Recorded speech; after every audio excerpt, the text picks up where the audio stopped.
Why, hello there, ladies and gentlemen. Welcome back to Voice of the Valleys, yet again, with your host and friendly neighborhood, certainly going to be earning that nickname today, far-right thug, Mr. George Cresswell, a much neater groomed, friendly neighborhood far-right thug today. And I'm not really joking about that too much, because that term groomed, is going to be coming up a lot today. I'm going to try and remain as professional, and I suppose a way upright and not succumb to the very intense, frankly murderous rage that I think we should all be experiencing at the moment, but not letting that anger, not letting the thoughts and the feelings in that regard lead me too far astray from what we're going to be talking about today. A lot of today, ladies and gentlemen, pretty much the entirety of today, is going to be talking about the recent Casey report that dropped. And now the Casey report that recently just dropped is basically, the Casey report is to the fantasy of integration and mass migration and multiculturalism, what the Cass report was to transgenderism and gender ideology. I.e., it is one of the things, and I think, to be honest, this report is going to put possibly one of the final nails in the coffin of feminism as well. Because people are angry, and rightfully so, at the people of certain ethnic and religious backgrounds that have waged ethno-religious rape jihad against this country and done so with impunity and with backing of successive Conservative and Labour governments so long. We're not just angry at them, we're angry at the people, arguably more angry in many instances, at the people of this country in government at every level, from local councillor to regional councillor or to regional representative, all the way up to the Prime Minister of the United Kingdom. And we're talking when he was Director of District Prosecutions, we're talking people now, even with the recent news that has passed in the UK. So, for example, what has recently also passed, we won't be talking about it today, is that the UK has just legalised infanticide by legalising abortion all the way up until birth. Yeah. There's a lot of bad things going on. There's a lot of bad things going on at the moment. But even figures within the church that are staying silent, funnily enough, the quote-unquote church, staying silent on these issues. And in many instances, being on the same side as what, frankly, in many instances, rather literally, are just outright evil demonic Satanists. But again, I'm going to try and keep it as professional as I can, because, you know, from before, and this is one of the things that, as I said recently, I lost a position over in a job that I was at, is that I have a tendency when these things come up to get angry and use very inflammatory language, you know. Some may say anti-Islam, anti-immigrant, anti-feminist rhetoric. Yes, that was one of the things that I was actually sacked for. But recently, the Casey report came out from Baroness Casey regarding systematic sexual exploitation and associated cover-ups. And we're talking systematic trafficking, drugging, torturing, raping, gang raping of young, predominantly white British girls by predominantly, as you will see in a moment, ladies and gentlemen, Pakistani Muslim men who operated in systematic gangs. And this was a very well-run industrial operation run by them and covered up successively by police, by prosecutors, by the judiciary, by counsellors, by social workers. This is all going on out in the open. Nobody did anything because of political correctness and suicidal empathy, which ultimately as I said, why I think this will be the final death nail, or at least the beginning death nail in the coffin of feminism, because that's ultimately what it all relates back to. The Spectator recently reported on this and says Baroness Casey has not held back. Baroness Casey's national audit of child sexual exploitation was published this afternoon. This article, by the way, was published on the 16th, so this is from 2 days ago. It's now clear why the government changed course so quickly over the weekend. So if you're not aware, Keir Starmer went from saying that anybody bandying on about a national inquiry into grooming gangs and all stuff like that was jumping on the far-right bandwagon. That was the term that he used. Now he's changed tack, and he said that there's going to be a full national inquiry into grooming gangs. Now, I think Rupert Lowe has a very large part to play in this as well, because obviously he did what many people said they were going to do and then never did, namely Nigel Farage, the containment vehicle for the establishment, who couldn't even be bothered, by the way, to turn up into the court, to turn up into the House of Commons yesterday for the vote on legalising abortion up until birth. He couldn't even be bothered to turn up. Claims to be for the British people. He could not even be bothered to turn up for the next generation of them, which God knows how many thousands, tens of thousands, or hundreds of thousands will not be here now, thanks to this legislation. Abortions in the UK are already, at the last data I was able to check from 2021, over 214,000 a year with present regulations. Now that this regulation has passed, God knows how many more basically fully grown human babies are going to be put to the sword and dismembered, because that's what happens when you're at this stage of development.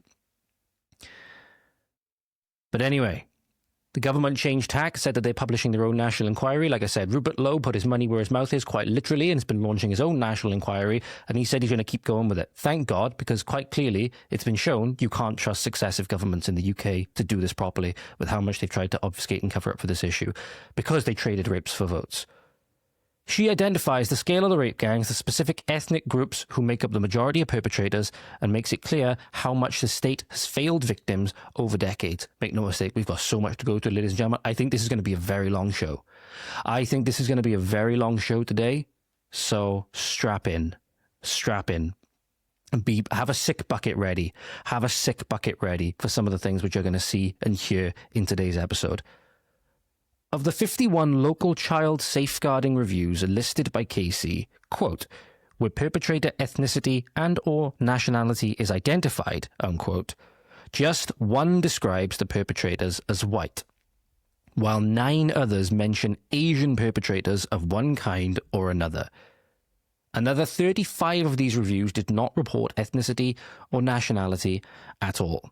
Now, this is something I actually quote posted Rupert Lowe and made this comment. He said that, I'll see if I can pull up the full post. Give me 2 seconds, ladies and gentlemen. Let me pull up the post for you, because it's very, very important, because this is something that the establishment in this country does to make it hard for people speaking up on this, even if they are right, to actually make their case in a credible way. So Rupert Lowe posted saying he asked the Department of Health how many illegal migrants are accessing NHS care. So not directly related to this, pardon me. Their response, quote, the government does not hold or collect this information requested. And he's asking why not? And it's quite obvious why not. I made the point saying this should be receiving far more scrutiny than it does. It's possibly the single biggest thing that the establishment can do to weaken voices of dissent, not contradict necessarily, but make it hard for them to make their case, and they'll destroy their own credibility, even when the establishment knows that they are telling the truth, and they are telling the truth, because they make it so they have no data to point to. This is something that really, really needs. This is something that links back to the grooming gangs, because people weren't recording ethnicity and nationality in these instances because A, they knew what the results would show, and because B, it would be literally in some instances I've seen, I can't remember who it was on, I think it was Sky News recently, said that it was Baroness Casey. She said that they Tipexed out Pakistani in many of these reports because it would be a, quote, gift to racists. That was it. That was the clip. She said it would be a gift to racists, and they knew it. So therefore, they Tipp-X it out of the reports, because then it would make it so that that side, even though they're saying the truth, would have no data to point to. And as a result, they cannot effectively make their case. That's what allowed this industrial scale rape operation to occur in large part. So again, when they're not recording these, so 35 out of the 51, what is that as a fraction? Let's just do this a bit quick. So about 68%, 69% of these cases, of these child safeguarding reviews, did not report ethnicity or nationality at all. Disgusting, disgusting. However, even with the ones that we do have, we have some stark revelations indeed. Casey's recommendation is that ethnicity and nationality data is captured as a matter of course. Absolutely. It seems plausible that this reluctance to record the race of the rape gangs was driven, of course, by concerns over raising tensions. That's what we were also told. Obviously, as well, they traded rapes for votes. So there was the voting aspect of it. They wanted greater political power. So as a result, they said, go rape generations of young British children. At least we get your vote, until they get so big enough, mind you, that they can take over the government, which is in many instances what they're advocating for. We got that coming up for you as well, ladies and gentlemen. At least they're being very mask-off about it, these foreigners. They're being very mask-off about it. But of course, saying that you can't record these things because you're concerned over raising tensions admits the problem anyway. It just doesn't say it explicitly. They're saying, yeah, we know what's going on, but we just don't want people to be mad about it. Oh, we know that the rapes and everything are going on. We know that these rape gangs are operating with impunity in Telford, in Oldham, in Rochdale, in Rotherham, all up and down the country, in Cardiff, in Swansea. We know they are, but we don't want to inflame community tensions, so we're just going to let it go. Again, admitting the problem, but again, denying the ability for the rebuttal case to be made with data.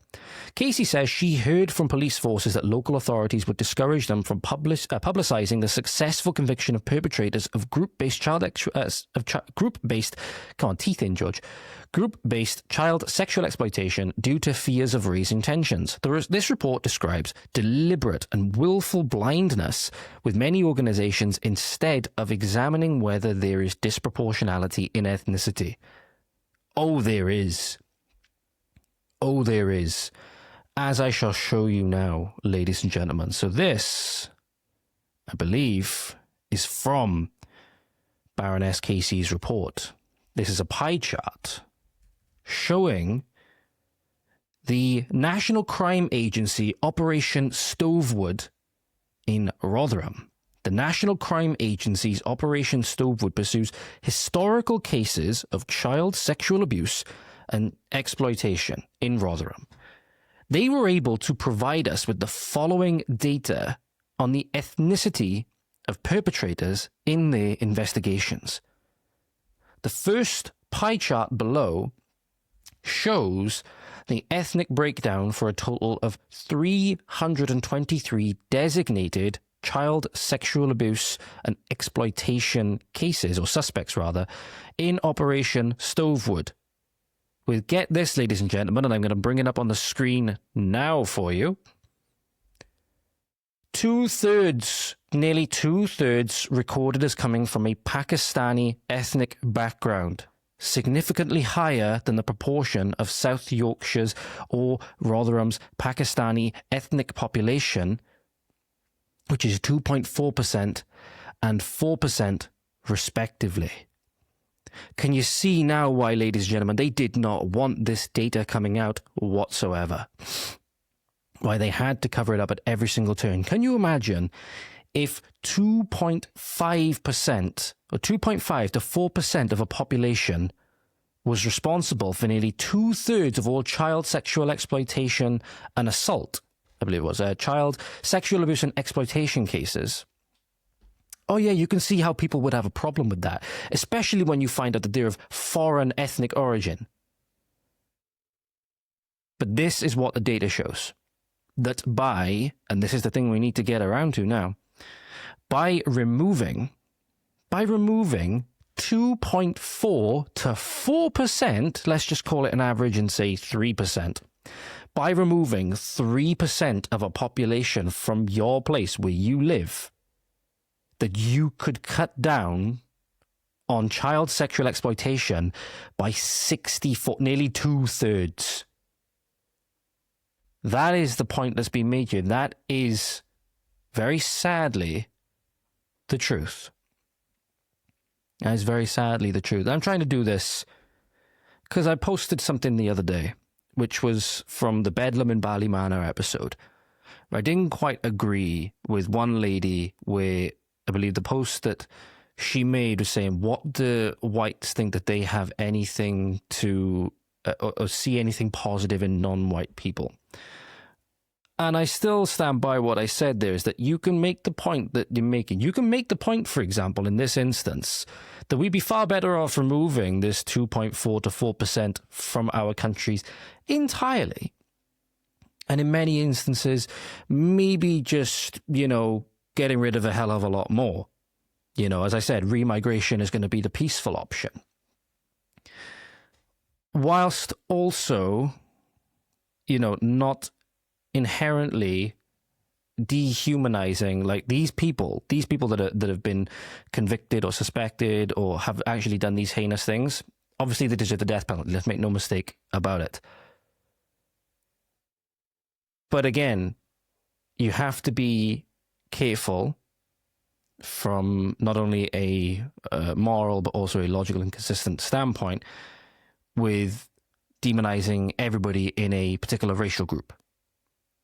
It's not something that should be done. You can make the point without doing that, is what I'm saying. But again, the point here has to be acknowledged. The point here has to be acknowledged and has to be taken in that by removing 3% of a population from our society, we could cut down on child sexual abuse and exploitation by 65 or 64%. But yet our politicians will never do that because they traded rapes for votes, and they're more concerned with killing off the native population, as is being shown with the recent moves to expand euthanasia and the recent moves to liberalize abortion, like I said. So, sorry, somebody's just left a post on. So I think, I think it was that was the Pride Cardiff thing. Okay, I'll go through that another time. What's interesting to see has obviously been the response from the politicians. In particular, one Shah, which has been quite interesting. So this has been gaining a lot of virality recently. I'm going to give you a little bit of context on this, ladies and gentlemen. So Shah, in the grooming gangs debate recently, came out and said things that in many instances have been demonstrably false. She turned up to the Muslim grooming gang debate to defend Muslims. So obviously she's defending her people. She's defending her people and defending what we can assume is her voting bloc. And the person here posts, we all know what she posted on social media at the time. We all know she is lying. And she absolutely is. So Shah, a little while ago, I can't remember exactly where it was, but I've talked about this on the podcast before. And we know these people. They've downplayed the grooming gangs at every single turn, but Shah in a minute is going to make the case that they've been Muslims out in force against grooming gangs or stuff like that. They hasn't. They've been communities of Muslims banding together to protect them and to protect their little enclave because they're all in on it. But she liked and reposted a response to somebody's comment on a post, which I think the comment itself was either satirical or was either coming from a satirical account. However, I believe the owner of the post shared it at the time, screenshotted it and shared it. Shah MP liked the reply, which says, exactly, Arik, those abused girls in Rotherham and elsewhere just need to shut their mouths for the sake of hashtag diversity. Now, an account known as Labour Politics Zone and Naz Shah retweeted the tweet. Now, again, I'm one of these people that retweets doesn't, or reposted doesn't necessarily imply endorsement, but liking the reply as well? Very interesting. But here's what Naz Shah, I'm just going to make sure that the volume is coming in okay a second, ladies and gentlemen. Here's what she had to say from the floor of the Commons recently. It was a very good thing I checked because the volume wasn't working for some reason. So here you go, ladies and gentlemen. This is Naz Shah from the floor of the Commons, like I said.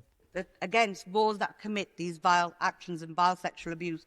This is not only backed by recent polling by Opinion that shows Muslims are deeply concerned, majority of them, about grooming gangs, but by sermons in mosques, letters from leading figures, demonstrations on the streets, and so much more, often not given the media coverage that they deserve.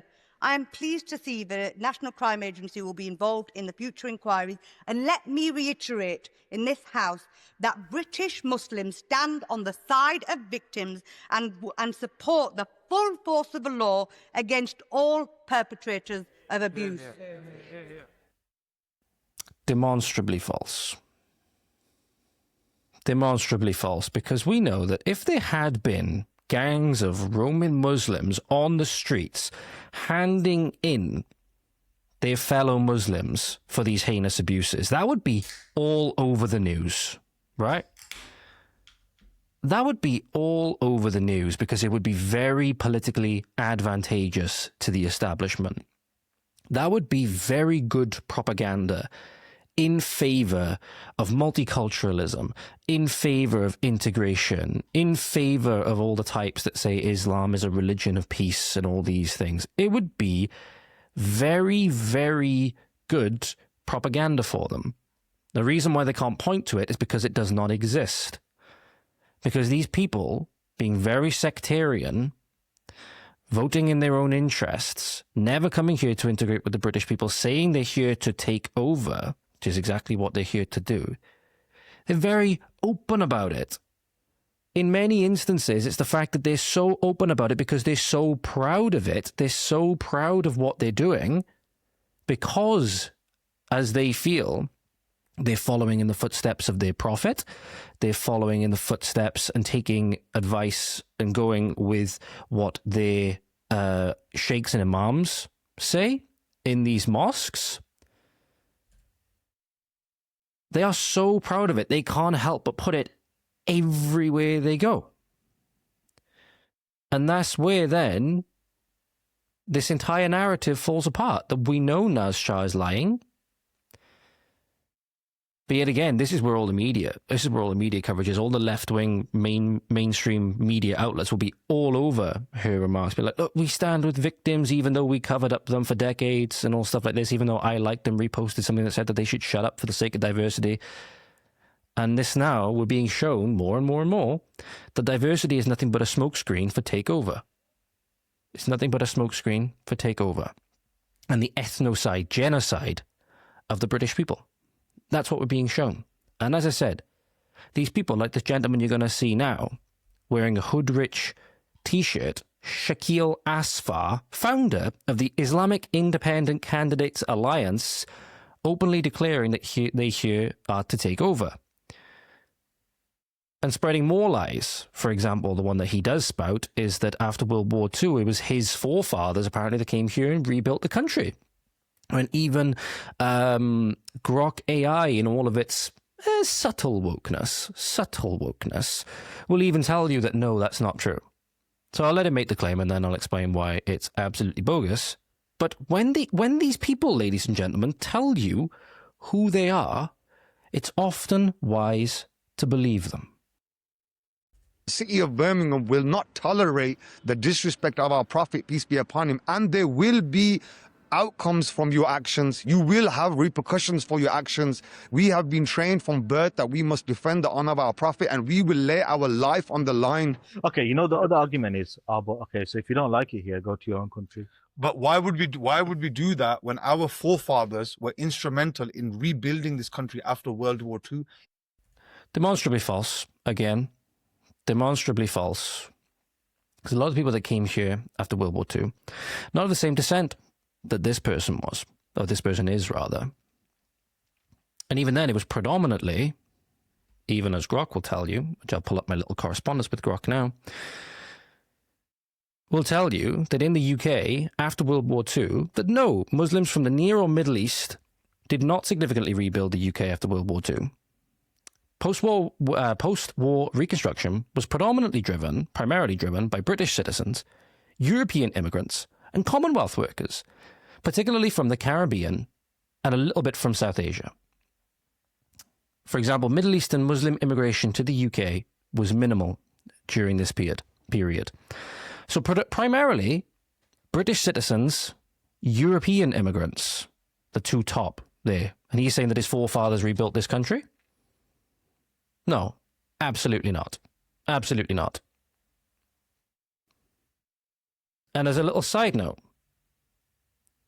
that from Near and Middle Eastern immigration to the UK did not begin to increase significantly in the 1970s. And what do you first start seeing popping up in the 1970s, for example? You start seeing the very first cases, at least that I'm aware of. I think the earliest that I'm aware of is a couple of isolated incidents of foreigners raping British children. Goes back to 1967. That was the first newspaper report. I can't remember what newspaper it was in, but I believe it was 2 Pakistani men raped a young girl. Again, isolated incident, and that's not unique. That's not unique to people coming from this area of the world whatsoever. It's funny how, as immigration has significantly increased from these areas of the world, South Asia, all places like that, near Middle Eastern countries, like Iraq, the Gulf states, all of these other places, Pakistan, etc., predominantly Muslim countries. The more and more immigration has come, and we've had more and more cases from these areas of foreigners raping young children and running a industrial operation off the back of it. Yeah. Kind of easy to see how Ms. Shah is just a great filthy liar now, isn't it? And that foreigners should never ever be able to hold office ever again. And it's not just... The only thing is, ladies and gentlemen, this goes back to not only the ethnic component, but the religious component as well. Because, for example, you had an article published in Mail Online 4 days ago, sorry. You had 2 Muslim 13-year-olds are jailed for raping a 12-year-old girl. Reason being, because she was Jewish. Hurling anti-Semitic insults and death threats throughout the attack. So this is reporting here. This is a symptom of the disease known as Islam. There's a reason why a certain saying evolved in Israel, evolved by the Jews maybe, whoever came up with this saying, is that first they come for the Saturday people, that being the Jews, because they have the Sabbath on the Saturday. And then they come for the Sunday people, being Christians. And this land at one point once held at least something resembling a Christian faith. Doesn't anymore. It doesn't anymore. Very sad. Very, very sad, ladies and gentlemen. But this is an example of that. These people coming for the Saturday people. So they have both, 13, been jailed for the gang rape of a 12-year-old Jewish girl where they uttered death threats and anti-Semitic remarks. This was in Paris, by the way. The Islamic Republic of Pakistan. A trial at juvenile court in Nanterre, Paris, which took place behind closed doors, heard how, 3 boys approached a young girl in a park in northwest Paris, June 15th, 2024. The 12-year-old told investigators she was dragged into an abandoned building in La Défense, the financial district of I'm not sure how to pronounce that name, Courbevoie, however you say it, in Paris, where the suspects beat and forced her to have sex while uttering death threats and anti-Semitic remarks. One of them called her a dirty Jew and asked her questions about her Jewish religion and Israel. The rape was filmed by one boy, and another threatened to kill the girl if she reported the ordeal to the authorities. The two boys were then indicted for gang rape, death threats, and insults and violence of an anti-Semitic nature, and have been since sentenced to 9 and 7 years behind bars. Given these boys are 13 years old, again, have to be, you know, I'm not saying that there should be any kind of leniency in sentencing for these kinds of things. But again, matters get complicated when you're involving children committing these atrocities. And again, it's a further indictment, in my opinion, against Islam, which is why I can't understand why you see predominant quote-unquote Christians campaigning for Islam just because they don't like Israel in the Middle East or they don't like the Jews. I don't get it. I don't get it whatsoever. One of them said recently that at least the Muslims worship Jesus. I'm like, no, they don't. They deny the most fundamental doctrine about him, which is that he died on the cross and rose 3 days later, and that he is God incarnate. Anyway, if they worship Jesus, they'd be Christians, right? Again, just because there's this incident happening in the Middle East, these wars happening in the Middle East currently, and people aren't happy about them for whatever reason. I understand why people aren't happy. I'm not happy about them either. For example, if you see British boots on the ground in Iran, I'm not going to be happy. Okay, you can be against those things and then not, lie about these things, lie about things like Muslims worshipping Jesus to further your political agenda. If anything, it just discredits you. But it's not unique because, for example, you have this video from somewhere in Europe, I believe, and it's actually, again, these Muslims beating on a European girl, and it says, I swear by Allah, you'll see, I swear by Quran of Mecca, if I hear you filed a complaint. And that's where it cuts off, so I believe the video might be quite loud. But this is an incident, ladies and gentlemen, of, again, coming for either the Saturday or the Sunday people, whoever it may be, that, again, you just read about. If you report this, you know, where was it? I can't remember where it was. I'm just looking for. There we go. And another threat to kill the girl if she reported the ordeal to authorities. Well, this is not unique, ladies and gentlemen. This is not unique. I just played a little bit of this clip. Judging by the sound or the way that the person is speaking, I believe this may also be happening in France. Redis-nous, on est des putes. Redis-nous, on est des putes. Sur Allah, tu vas voir. Ça bouffonne. Ça pingre. Allez, continue à croire qu'on est des petits. Ferme ta gueule, arrête de pleurer là. Ferme ta gueule. Ferme ta gueule.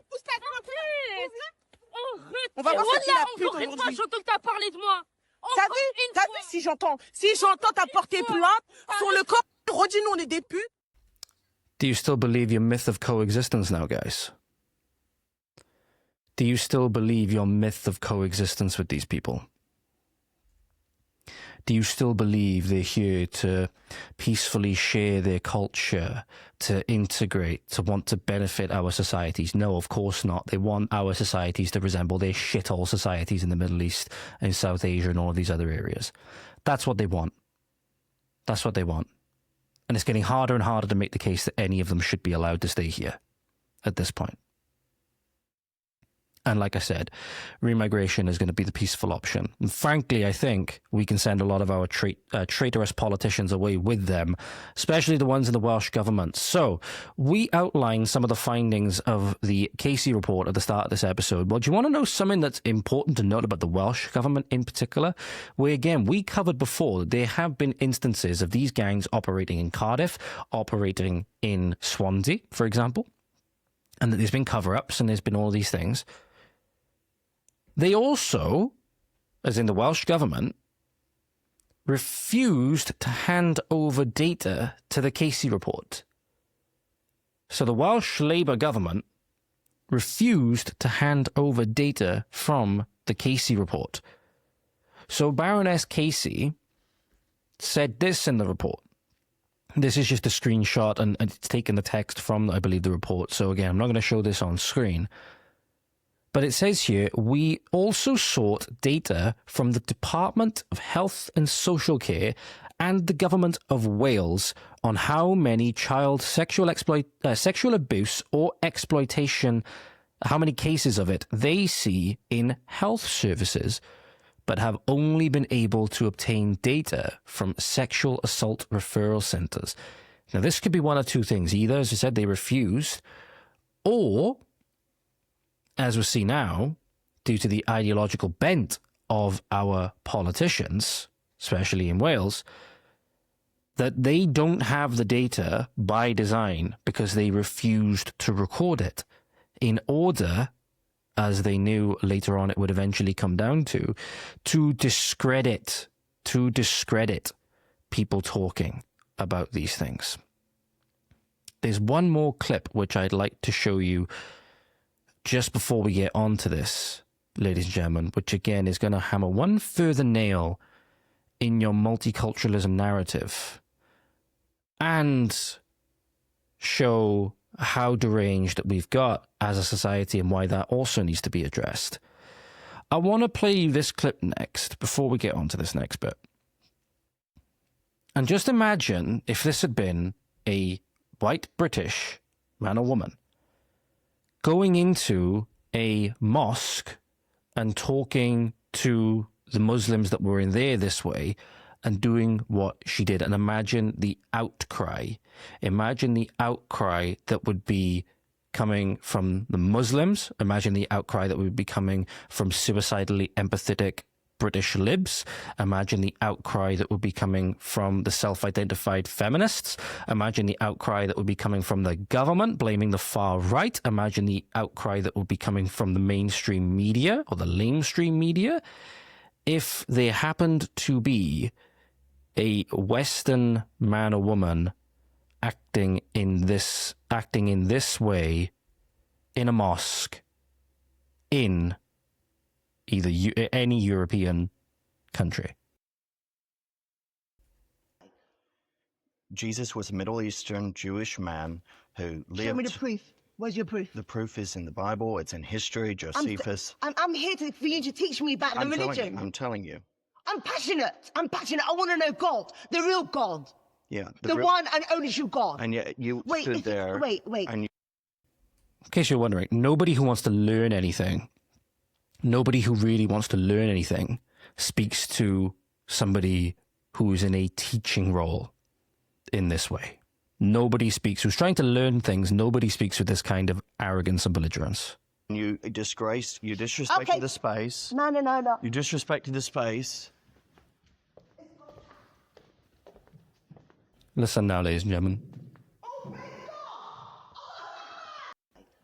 I'm kind of surprised. Jesus was Middle Eastern. Kind of surprised when she shouted that. The video cut off. You would be forgiven for thinking that she didn't explode, or that she exploded and the church is not there anymore. You'd be forgiven. That's usually what happens when people scream that phrase as loud as they can.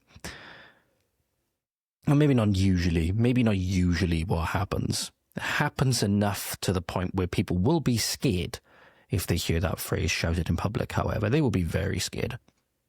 And they will think it is the last thing that they are going to see and hear. And that tells you a lot. But this is the thing, ladies and gentlemen. There's not going to be any outcry from the mainstream media. There's not even going to be any outcry from the Church of England. This was in London, by the way. There's not going to be any outcry even from the Church of England on this. Because they're more concerned with the religion of multiculturalism and leftism.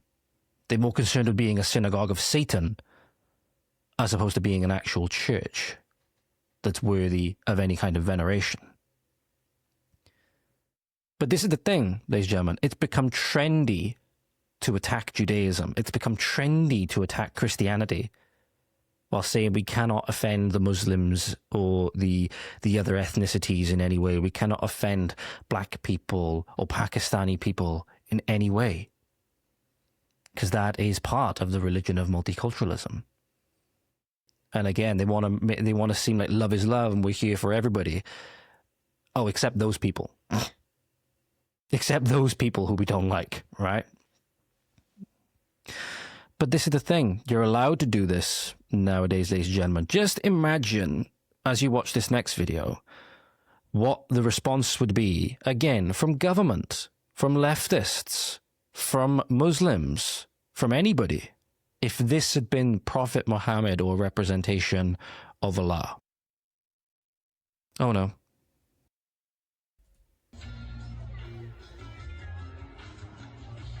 So for those whom are listening, not watching, you're watching a bald man in what appears to have a small white towel around his waist, being crucified on a cross, and you have, he's male, and you have another young white male basically using the cross as a stripper's pole. He's wearing heels and what appears to be some kind of denim stripper shorts. And he's gyrating and doing a strip routine across a representation of Jesus being crucified. A very poor representation. This is championed. You can hear people cheering in the background. You can see somebody dressed in what appears to be a nun's outfit in the back. I'm going to bring this up wide. I'm going to bring this up on screen again for you, ladies and gentlemen, so you can see this. Look in the back towards the bottom left, you know, behind this mesh grate. I'll use my cursor to outline it here, as you can see. All throughout my life, until I started seeing how British culture and British society was going to turn out, I never believed in demons. Never believed in demons. I've never been more sure of their existence than I am today. I've never been more sure of the existence I am today. But this is leftism, and this is champion. This is good, because you're sticking it to the bigots and stuff like that. But again, I thought it was love is love, and shouldn't you be accepting of everybody? Hard to see how this is accepting of Christians when you're outright mocking them. And that's the biggest point, is that leftism, multiculturalism, this entire religious philosophy is a lie. It's a lie. Because that's never what it was about. It's never about love is love. It's never about any of that stuff. Or at least it may have started out as. It's certainly not that way now. At least it may have started out that way, and it may have been that way in a very small number of people's minds. But you can see how many people are there facilitating this, how many people are there cheering it on. You can see how many people take their kids to pride marches, where you have men in gimp masks and chaps, and many instances of people just riding their bikes naked through the streets, gyrating, you know, windmilling their penises everywhere in front of children. Very slippery slope from, as it turned out to be, oh, we just want to get married, quote unquote, because you can't have a marriage between a man and a man, a woman and a woman. It's like saying you can have a married bachelor. Marriage is the union between one man and one woman, and that's all it will ever be. That's all it will ever be. Because marriage is a sacrament, ladies and gentlemen. But again, this is permissible in this society, as it is permissible for foreigners to rape a generation of young British girls, generations of young British girls. Because you have ministers like Lee Waters in the Welsh Senedd. Lee Waters, by the way, is the Senedd member who imposed the 20-mile-per-hour blanket policy all across Wales as part of their climate agenda, says that Pakistani men is the wrong focus in the grooming gang scandal. He weighed into it and said that the focus on Pakistani men is not correct. And I argue that in some ways he's right. It's not just Pakistani men, it's Pakistani women as well. You know? But again, that's not what Lee Waters meant by this, as you'll see now. I just want to ask him, his colleague Andrew Arty-Davis has focused specifically in his questions on the role of what he calls Pakistani men in grooming gangs. I don't think that is a correct focus. Does he? Oh, there was actually an extract from GB News there. So for those of you, again, sorry, ladies and gentlemen, I didn't realise that was coming at the end. I'll transition back. It says here, we have failed. Rape gangs review admits ethnicity denial over Pakistani perpetrators. Oh, I do love it when some of these comments don't age well. It is great.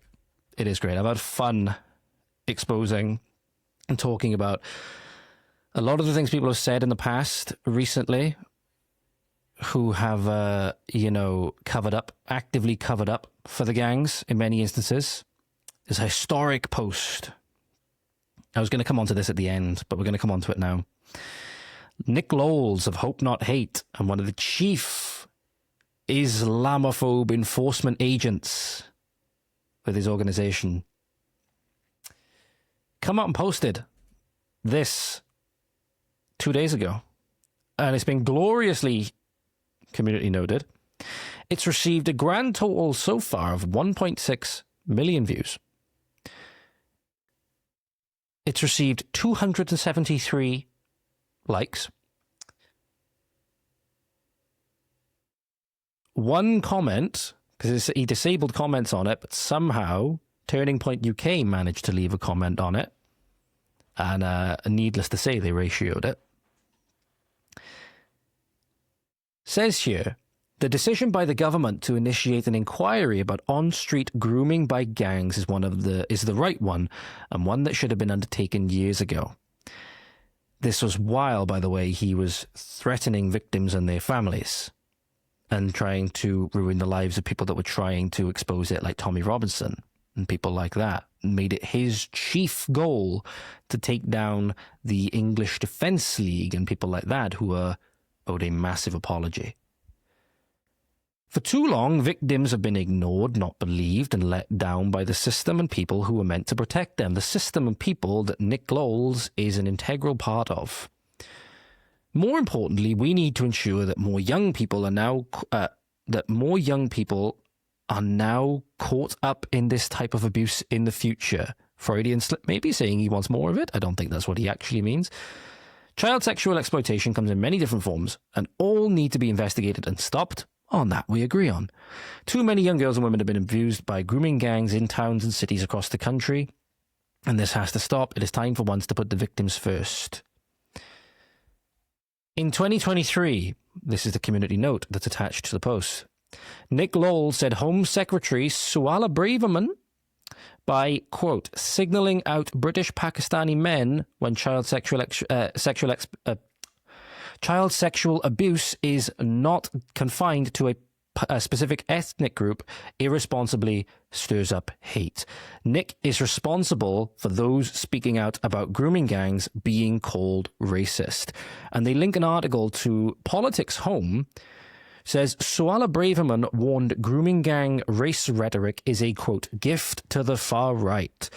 Home Secretary Suala Braverman has been accused of mainstream far-right talking points, quote-unquote, with remarks spotlighting race in her announcements of the government's latest plans to tackle so-called grooming gangs. Again, very big. Nick was very big as well on calling them so-called. It was a conspiracy theory. It didn't actually exist.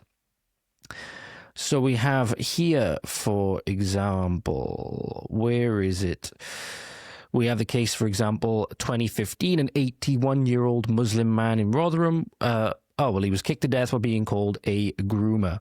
So again, a lot of these instances like to focus on the backlash from people who didn't like their children being killed. Didn't like their children, in some instances, being killed, but groomed and raped and trafficked, drugged, applied with alcohol.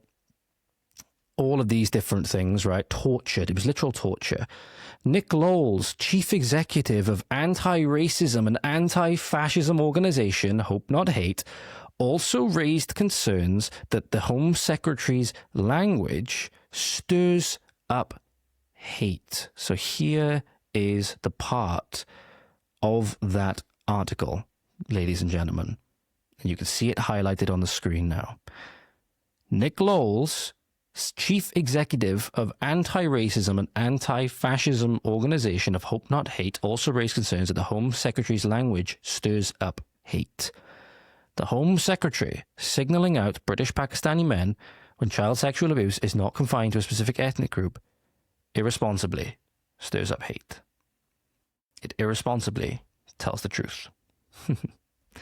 Because that is the real crime in today's society. It's not the rape that's the crime. It's not the rape that's the real problem. It's the response. It's people being angry.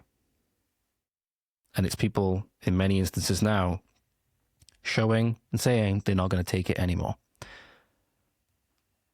They're not going to take being told by people like Jane Dodds anymore, who is the leader of the Welsh Lib Dems,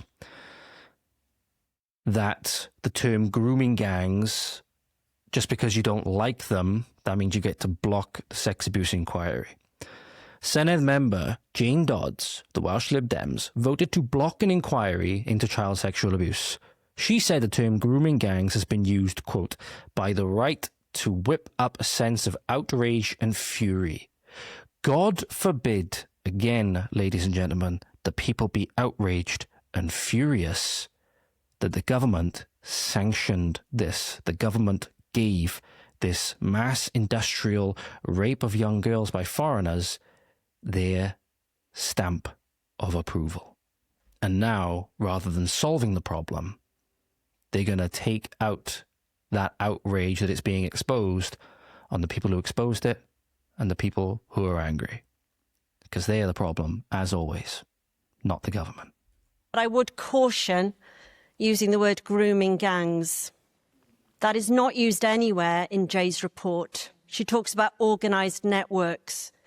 And the reason I say that is because grooming gangs has been used and will continue, sadly, to be used by the right in order, I'm afraid, to whip up a sense of outrage and fury, which, of course, there should be. But that should be put into practice. So I won't be supporting the motion for that reason as well. The language has to be really sensitive and carefully used. But I would caution. It's exactly the reason for the language having to be, quote unquote, sensitive and things like that is the very reason that these atrocities were allowed to continue. And that's what people forget. It's people not being willing or not being able, not having the moral courage to outright call it what it was, no matter how it made people feel. It was people not being willing to tell the truth because they were either intimidated or, again, the truth might be a little bit uncomfortable for us that led to the atrocity in the first place. But then that is being used as the reason why Senedd members, who are your elected representatives, Welsh men and women, will block a sex abuse inquiry into systematic child sexual exploitation, abuse and torture and trafficking by foreign, predominantly men, and the people that enabled, supported and covered for them. Both the people in their own communities and the people riddled with suicidal empathy that committed what is basically an act of treason. And that goes all the way up to the government. Because people who are trying to tell the truth on these matters, way back when, people like Tommy Robinson, like Katie Hopkins, all of these different people, doesn't matter what name you want to pull out of the air, right? Like this gentleman here, tried to tell the truth on BBC and was vilified and never seen again. Called a liar. Called a hate preacher, all of these things. But obviously you've got the sheikhs and imams preaching actual hate against the British people, Christians, minorities, inside their mosques. No, they are community leaders. You know, they are bastions of the community. Anytime somebody told the truth or tried to tell the truth, they were shouted down, they were censored, their characters were assassinated, their reputations destroyed. Here's this gentleman on BBC Three trying to make the point that many people, if we had listened, God knows how many children we could have saved, and God knows how much of this country, the very fabric of this country, that we could have saved. You referred, I think, to the grooming gangs in Rochdale and in Rotherham, and it's not just in the north. It's in Telford, in Norfolk. It's happened. We've got these organised gangs, mostly of Muslim origin. I think we need to. It's a fact. It is also a fact that a majority. Let me finish.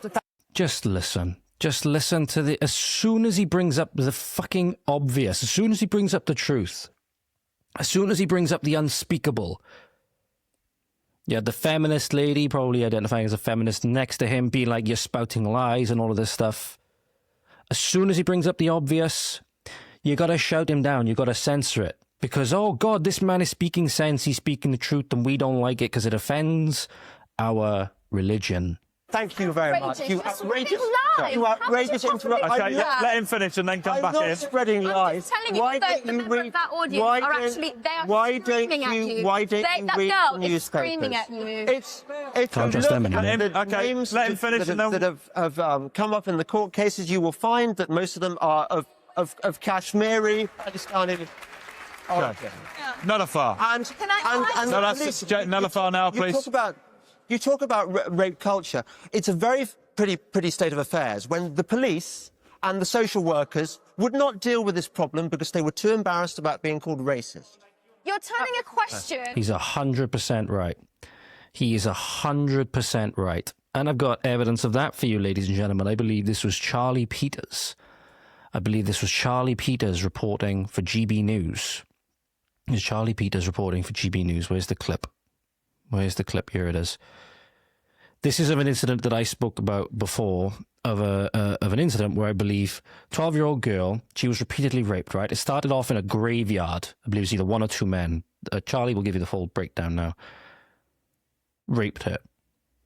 She went into a police station and she was told to come back when she'd sobered up. They basically kicked her back out on the street. They said for her to go and sober up. She was then accosted by another 1 to 2 men that took her in a car somewhere and raped her. She's 12 years old, mind you. Then they leave her with enough fare for a bus and they leave her somewhere. She's accosted by another man, and all of these people are of Asian descent. And he rapes her, and then I believe she's accosted by one more and rapes her as well. I'm going to let Charlie explain the story, and I'm going to let him tell you what the police's response, the police's chief concern was in this issue of this repeated rape of a young girl. In 2006, a 12-year-old girl went into this police station. She reported that she had been molested in a local graveyard. The police officers here told her to sober up and come back later. As she left, she was accosted by 2 further men who took her away in a car and raped her. They gave her money for a bus fare and dropped her in the streets in this town in Greater Manchester. She was picked up by another man. He also raped her. He then abandoned Sam again in another street in this town, and another man picked her up, Shaqil Chowdhury. He also raped her. It was an appalling ordeal. Now, she eventually did receive some action from the police some days later. She reported her incident to the St. Mary's Rape Crisis Centre. But what we can reveal today is that one of the first actions the police took was to try and force a contraceptive pill into her mouth. That's what the police's chief concern was. Not with child welfare. If it was with child welfare, they would not have allowed that 12-year-old girl to go back out onto the streets alone after she'd reported what they had, what had happened. This way shows that the police are complicit in this just as much as anyone else. The police are completely complicit in this. Social workers, completely complicit. Counsellors, completely complicit. The judiciary, completely complicit. Prime Minister, completely complicit. And that's not just unique to Keir Starmer. That's every Conservative Prime Minister that we had over the 14 years the Conservatives were in power. It's every Labour Prime Minister that we had before that, going back to Blair. And it's even ministers going back before that to certain extents. Because incidents of this were being reported back as far, as I said, 80s, 70s. This issue goes back, pardon me, very far. But the number one concern of the police was to try and force a contraceptive pill into this child's mouth.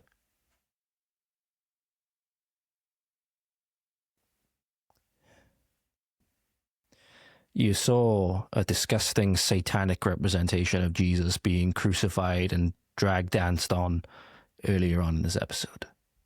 hope it's becoming clear that we need that man more than ever right now.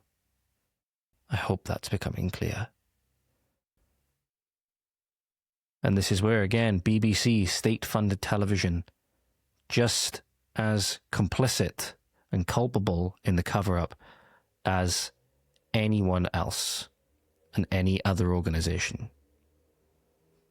This, I believe, is from that same BBC Three live clip that we saw earlier, literally just a couple of minutes ago. This is a lady in the audience making, again, the claim and the point, the stinkingly obvious point, that foreigners going around in bands and raping young girls. And again, it was denied live on British television.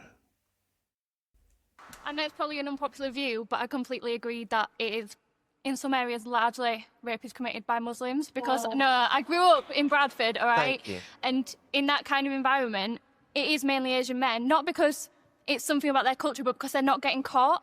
Like, I've had friends who've been raped, and the police have told them that because it's an Asian man that's done it, probably not going to catch them. But it happens all the time. What has anything to do with not catching them? I don't know Because what they're not climate- engaged with Okay, police. no, The yeah. police are too scared of being called racist to do anything. Like, there's just such a divide between So the British police are scared of population. being called racist, is your point? Which, Yeah. do you... Yeah, and we now know that. We now know it's the political correctness and what will happen afterwards, the character assassination that will occur of people that are raising valid concerns about certain areas of certain communities. That was the exact reason. It was the exact reason, the fear of being called racist, because that was tantamount to being called a heretic.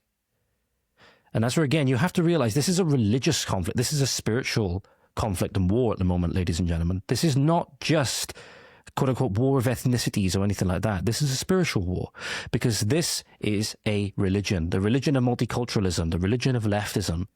Because to be branded anything that was either ist or phobic or anything like that, the reason it was so terrifying, it was tantamount to being called a heretic.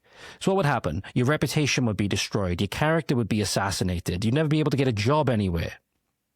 Right? As all these diversity initiatives are pushed through. You'd never be able to get a job anywhere. You can't support a family, can't do all this, can't feed yourself, can't pay your rent, can't own a house, anything like that, right? Then what would happen? The people whom you were trying to shine a light on, the people in the community, they might not be doing it themselves, but because they have more loyalty to their community versus the country and the people. And this is where you're seeing something very similar to what happened as the offset of the Civil War in America.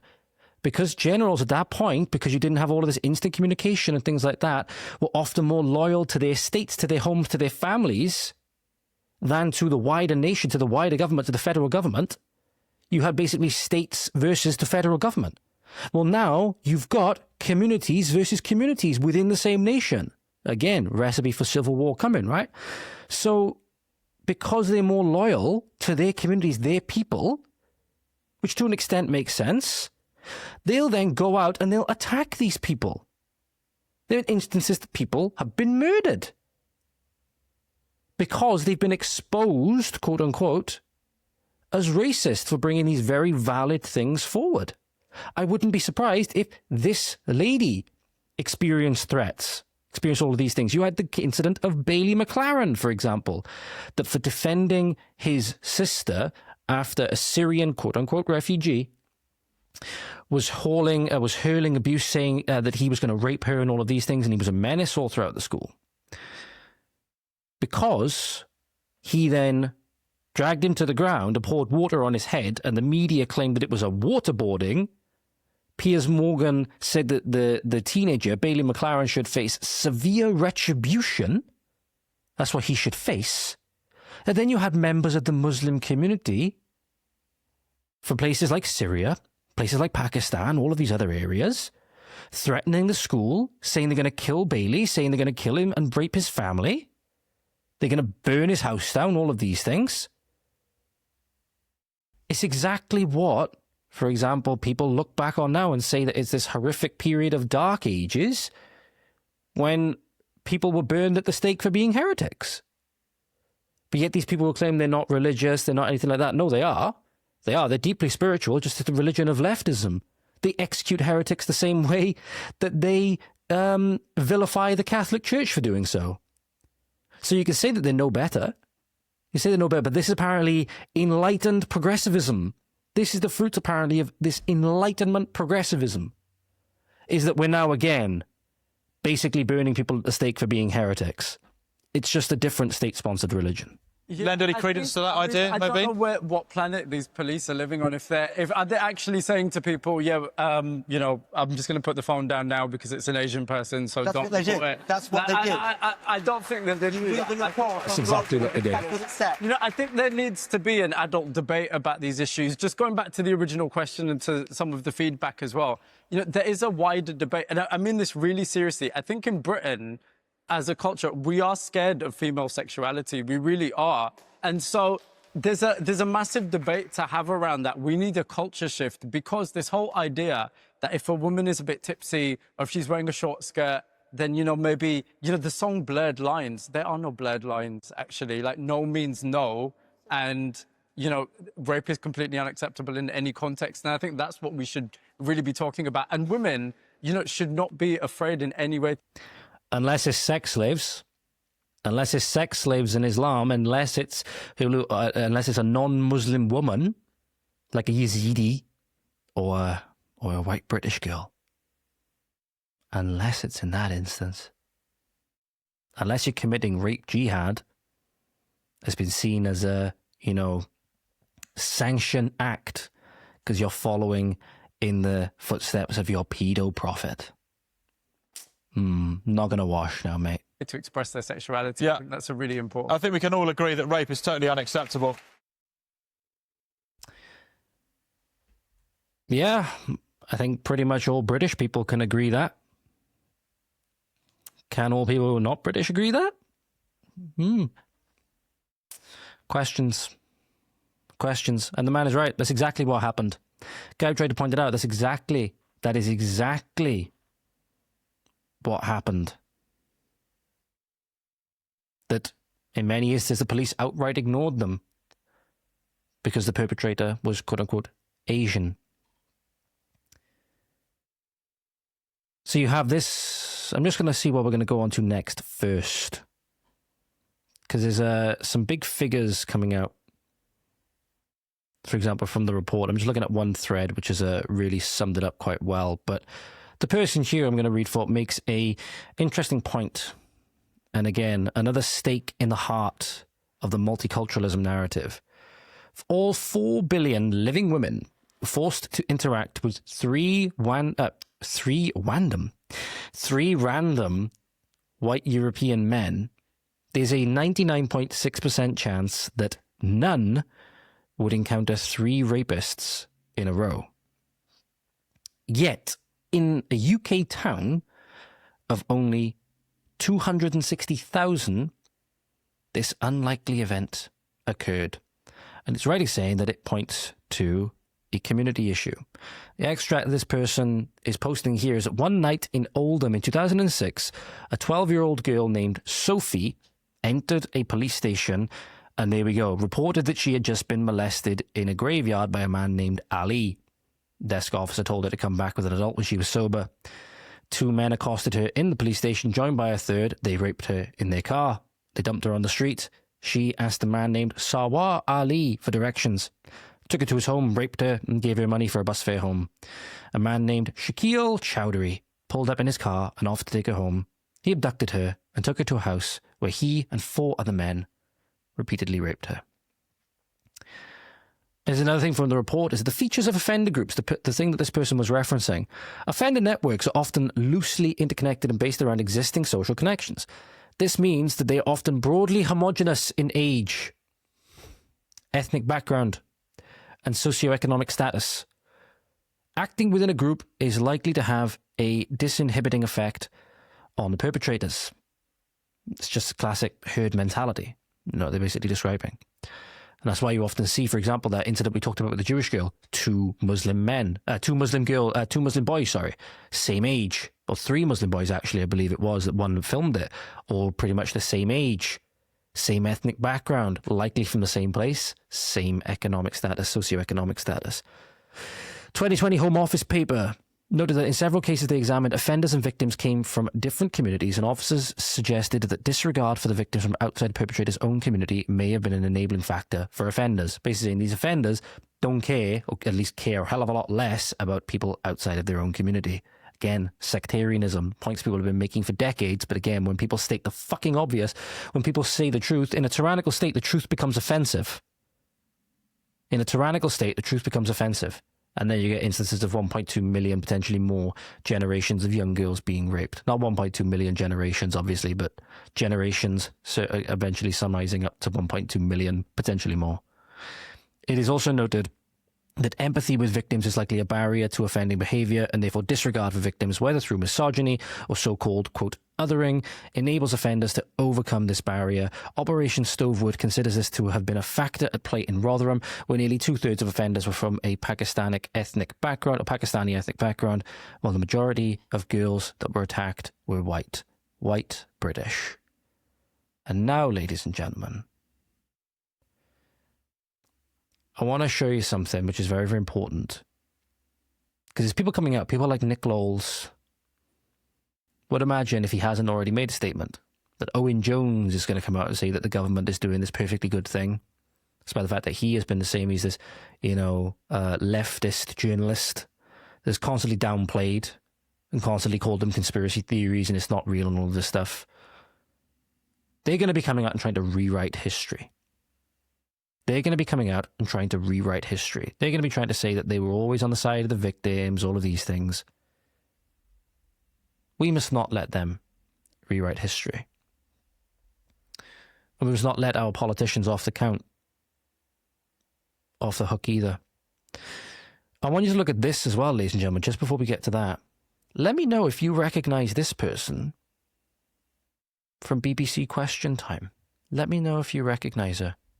You talk about fairness, but somebody on 20 grand not paying for somebody on £40,000, but it seems totally unfair that the cuts seem to be starting with children and families. The cuts surely should be starting with people up in their ivory towers, like David Cameron. I doubt very much that the loss of £169 to him will be that great, but why is it women and children who are facing these things? I wonder. You talk about fairness. I wonder if now that she's in a nice, cushy government position, that she's going to be saying the same. This is Jess Phillips, ladies and gentlemen. Which I understand, just looking at her when she was younger, why she's so unhappy now. I fully understand. I fully understand. Being a mixture of Dumbo and Gollum, not going to get you very far. And apparently the women's empowerment initiatives will get you to a nice cushy government position where apparently, when I believe this is a debate around grooming gangs is taking place, something on your phone must be so amusing that during this heinous discussion, which again, I might be wrong about the context of the discussion, this is only a 1-minute clip. I believe it's about the grooming gangs though. That you can find time to smile and laugh about something that must be on your phone. So this is another clip of Jess Phillips, ladies and gentlemen, from the Commons. She's looking down at her phone, I believe.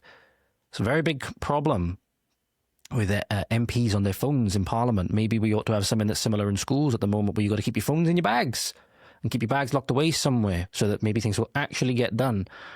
But during this very pivotal discussion, this was BBC Question Time plant and now big government official Jess Phillips. Want not just to get to the truth about past failures, but also to make sure that we make the changes to protect children for the future as well. That includes changes in social services, it includes changes in policing and the police operation that I hope that she would welcome to take action to put perpetrators behind bars, and also the action to gather proper So the broader context of the conversation, I don't think is very important.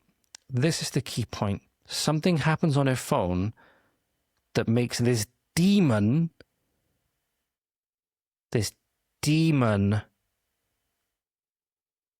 smile, this horrific smile. I'm going to subject you to this on full screen. Truly, truly I say to you, this is the British government in a nutshell. This is the British government in a nutshell. Heinous conversations about, again, what appears to be child sexual exploitation, abuse, traffic, torture, drugging, all of these things. And you're so interested in what's going on your phone that during the context of this conversation that you laugh, at least giggle to yourself, you know, you have that sort of, that kind of laugh, right? And then realize that, oh shit, I'm on camera, I'm on TV. And then you have this. Picture says 1,000 words. Picture says 1,000 words. This is the state of governance in the UK, and it should be no surprise why we just legalized infanticide. When we can sign off on the systematic rape, murder, torture, trafficking, drugging of generations of young girls by trading rapes for votes, it's no wonder that, you know, we can then legalize infanticide, quite literally. It's very sad. If you live in Blaenau Gwent, your MP voted for that. And he also voted for it back in 2017 as well. So he thinks your children have no value. He thinks your children have no value right up until birth. Maybe we ought to go down there and have a word. Like I said, though, these journalists that have been complicit since day one are going to be trying very heavily to rewrite history. We must not let them. This is Owen Jones for you. About vulnerable white girls being targeted by British Pakistani grooming gangs. Now, that is the sort of thing you would have expected to read in BNP leaflets, and which not that long ago would actually have been condemned by Tory and Labour politicians alike. But we are in 2023 in the worst possible timeline. It's not true. It's really important to make this very, very clear. It isn't true. About vulnerable white girls being targeted by British Pakistani grooming gangs. Now, that is the sort of thing you would have expected to read in BNP leaflets, and which isn't true, is it? Oh, things really not aging well. Things really not aging well for the multiculturalist zealots. Really, really not aging well. Do you know whose remarks have aged remarkably well, however, and has really exposed the political class and really British society as a whole for being very snobby, very disingenuous, appears to try and make itself like this amazing culture for all. But if you happen to be saying these things from a, you know, working class background, your vocab's maybe not as developed or as eloquent as somebody that went to Oxford or Cambridge, you know, the classic feminist, you know, like Lisa out of The Simpsons, right? If you're a character like Bart Simpson, and I don't mean to do this gentleman any injustice at all, if you're somebody that comes from a socioeconomic area like mine, or an area like Luton, that's why Tommy Robinson was vilified so much. He comes from a working class background. Even Douglas Murray said this, is that Tommy Robinson is targeted so much because of the background that he comes from. I can say things. I'm very prim and proper, and I had a very, you know, high class upbringing, and I went to good schools, and already there you're afforded a certain level of respect and dignity that is not afforded to people like myself, people like Tommy Robinson, or people like this gentleman here, despite the fact that they were saying these things and they were very truthful in what they were saying, and they were speaking the truth at the time, and they actually wanted to do something about it. You had comedians like Russell Howard, for example, which I'd be interested to see his response about these things, given how much he made the EDL, the English Defence League, the butt of his jokes during this time period when they were trying to bring this to light. When he was trying to bring this to light and he was calling them everything under the sun and taking the mick out of them for the way that they speak, as you'll see now, it does make them an easy target, but it's not necessarily their fault. It's not necessarily their fault. Not everybody has a very prim and proper vocab and stuff like that, right? And everybody speaks like a snobbish Cambridge fucking liberal. If these people had actually been listened to, if their ideas had been contended with, if they weren't shouted down as stupid or racist or all of these things, And the EDLs, one of these, again, at the time, they had, black people involved. They had people of various different descents. They had a Sikh component, as far as I know. They were dismissed, because they were working class, they were dismissed as drunks, football hooligans, far-right, Nazis, skinheads. Maybe this appearance didn't necessarily do them the best of favors, but at the end of the day, if they had been listened to, if we, i.e. the British public and the British establishment, had been willing to contend with the ideas, and that's the thing, ideas are threatening to a tyrannical regime that wants to keep a religious orthodoxy in place. If one can contend with the ideas and rebut them properly, then everybody benefits. If somebody could have rebutted this man's remarks, what this man was saying, with evidence, with well-intentioned arguments, not with labels and slurs, fair enough. But they couldn't. They couldn't. So they had to use every single thing that could be used against him to discredit him. His socioeconomic status, his race, his lack of hair. He likes football, so he must be drunk and a football hooligan, probably beats his wife or beats his girlfriend, all of these things, right? Because he just doesn't like foreigners. He doesn't like black people. He's racist. He probably hates gay people and wants them all to burn and stuff like that, right? If they had been listened to, so much of this could have been stopped. But then you remember that the ruling class didn't want it stopped. They wanted the votes, and they were willing to trade 1.2 million girls to be the sex subjects of foreigners for that vote. Don't ever tell me that these governments have ever been for Britain. Ever. Ever. Again. Here's that video for you, ladies and gentlemen. You can't do anything about that, but we're just trying to stop Muslimic. You've got Muslimic rape gangs nowadays. There's 15-year-olds getting raped and everything. It just can't happen. That's why all these people are there. All these people around us, that's why they're there. Thank you very much. Because he's white. Because he has no hair. Because he's working class. Because he's in these areas where these gangs are operating with impunity. It was fair game to use him as the standard to attack anybody that had concerns over these gangs, when they were right all along.